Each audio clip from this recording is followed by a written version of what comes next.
नमस्कार दोस्तों, वीर second paper से देखेंगे बालक के विकास पर वंशानुक्रम का प्रभाव। वंशानुक्रम के महत्व पर प्रकाश डालने के लिए पाश्चात्य वैज्ञानिकों ने अनेक परीक्षण तथा अनुसंधान किए हैं। इन परीक्षणों और अनुसंधानों के आधार पर उन्होंने यह निष्कर्ष निकाला कि बालक के संपूर्ण व्यक्तित्व पर वंशानुक्रम का प्रभाव होता है। देखते हैं कि बालक के व्यक्तित्व पर वंशानुक्रम का प्रभाव किस प्रकार से होता है।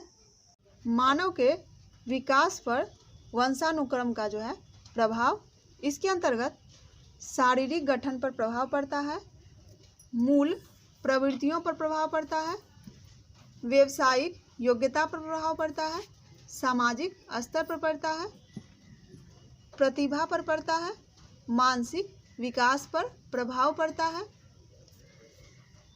संवेगात्मक विकास पर प्रभाव पड़ता है, योग्यता पर भी प्रभाव पड़ता है। अब इसको विस्तार से देखेंगे। शारीरिक गठन पर प्रभाव। वंशानुक्रम बालक के शारीरिक गठन को भी प्रभावित करता है। कार्ल पियर्सन के अनुसार यदि माता पिता कद में लंबे या ठिगने होते हैं तो संतान भी लंबी या ठिगनी होती है। दूसरा है मूल प्रवृत्तियों पर प्रभाव। थॉर्नडाइक के अनुसार बालक की मूल प्रवृत्तियों का मुख्य कारण उसका वंशानुक्रम है। बालक का मूल प्रवृत्त्यात्मक व्यवहार वंशानुक्रम के कारण होता है। अगला है व्यावसायिक योग्यता पर प्रभाव। कैटिल के मतानुसार व्यावसायिक योग्यता के आधार वंशानुक्रम होता है। ऐसा देखा जाता है कि जिसके परिवार में डॉक्टर अधिक होते हैं तो उस परिवार के बच्चा भी डॉक्टर बनता है, वैज्ञानिक होता है तो वैज्ञानिक ही होता है। अमेरिका के 885 वैज्ञानिकों के परिवारों का अध्ययन करके कैटल ने यह निष्कर्ष निकाला। अगला है सामाजिक स्तर पर प्रभाव। वंशानुक्रम सामाजिक स्थिति पर भी प्रभाव डालता है।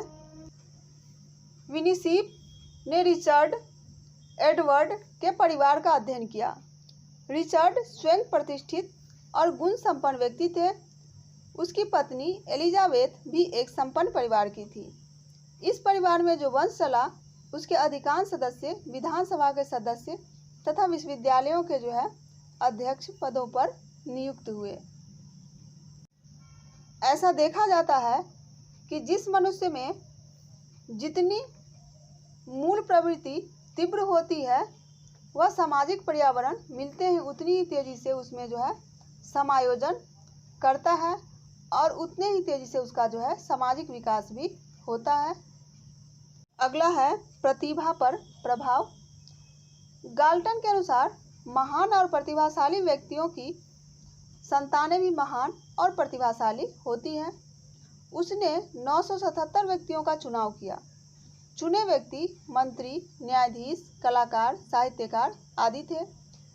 इन प्रतिभाशाली व्यक्तियों में 535 व्यक्ति ऐसे थे जिनके संबंधी भी उनके समान प्रतिभाशाली थे। इसी कारण डाल्टन ने 977 साधारण प्रतिभा के व्यक्तियों का भी चुनाव किया। इसमें न केवल 4 ही व्यक्ति ऐसे थे जिनकी प्रतिभा संपन्न कहा जा सकता था। विद्वान बुर्स ने यूरोप के रजवाड़ों की वंशावली का भी बड़ी सावधानी से अध्ययन किया और वह भी इस निष्कर्ष पर पहुंचा कि प्रतिभाशाली राजवंश के लोग प्रतिभाशाली होते हैं। अगला है मानसिक विकास पर प्रभाव। वंशानुक्रम संबंधी जितने भी अध्ययन एवं प्रयोग हुए हैं उनसे यह स्पष्ट होता है कि बुद्धिमान माता पिता के अधिकतर बच्चे बुद्धिमान होते हैं और कम बुद्धि के माता पिता के अधिकतर बच्चे कम बुद्धि के होते हैं। और जो इसके अपवाद होते हैं उसका कारण प्रजाति और पूर्वज ही होते हैं और बुद्धि पर भी यह निर्भर करती है। मानसिक शक्तियाँ स्मरण, कल्पना एवं तर्क आदि है। इस आधार पर यह कह सकते हैं कि मनुष्य के मानसिक विकास का भी मूल आधार वंशानुक्रम ही होता है। अगला है संवेगात्मक विकास पर प्रभाव। मैकडूगल के अनुसार मनुष्य के जो है कुछ संवेग जन्मजात होते हैं और इनकी तीव्रता भिन्न भिन्न मनुष्यों में जो है भिन्न भिन्न होती है। सच बात यह है कि मनुष्य की संवेगात्मक स्थिति उसके शरीर और मस्तिष्क पर निर्भर करती है और शारीरिक मानसिक विकास चूँकि निर्भर करता है वंशानुक्रम पर, इसीलिए जो है संवेगात्मक विकास भी वंशानुक्रम पर ही निर्भर होता है और इसका प्रभाव आता है। अगला है योग्यता पर प्रभाव। गाल्टन ने कुछ योग्य व्यक्तियों जैसे कि न्यायाधीशों, राजनीतिज्ञों, सैनिक, पदाधिकारियों, साहित्यकार, वैज्ञानिकों आदि के जो है अध्ययन के बाद यह पाया कि इनके वंशों के व्यक्तियों में इनकी योग्यता का विकास अधिक हुआ है। कैटिल ने भी अपने अध्ययन एवं प्रयोगों के आधार पर यह स्पष्ट किया कि मनुष्य की व्यावसायिक योग्यता का विकास भी उसके वंशानुक्रम पर निर्भर करता है।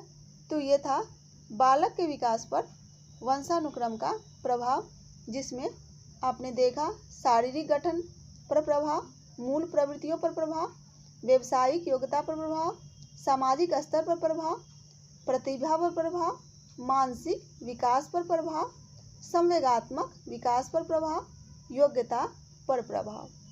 धन्यवाद।